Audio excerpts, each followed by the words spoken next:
Drakengard taught me that every game can have 15 plus endings. I like when games do offer more endings. That is a trait that I like in gaming.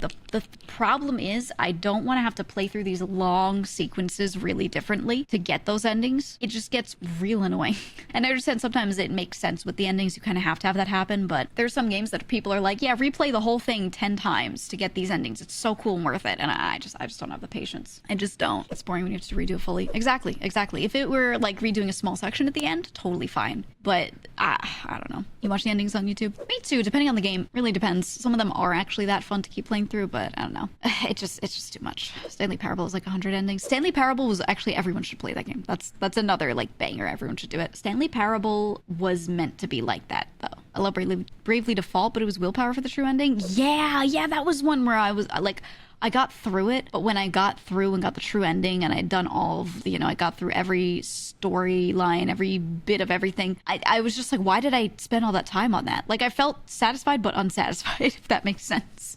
It was just too much, man. Too much. So, good game, but God, it took forever to get through, like, everything. I think a lot of horror games play with the multiple ending thing, and I think Faith did it pretty well. To get all the other endings in Faith, or at least for the first chapter that I didn't take me that long. I sat there for like a half hour or so and got a bunch of the other endings, and that was it. 1.5 hour session to get through, the extra endings that I had not initially gotten. And that felt good. That felt good. It's just whatever choices you make after like the main meat of the story. So I think if most games did it that way, I'd be chill with it. But sometimes it's just this whole ordeal and you have to do a song and dance and watch the same cutscene 3 times and it just gets crazy. And I just can't do it. It's too much. I can't do it. Hard to get your friend to get more than one ending in Nier Automata. The Nier endings are, oh man, I know. It's a lot. It's just a lot. It's a slog, man. I don't know. I think, Mass Effect is another series that has a lot of different endings.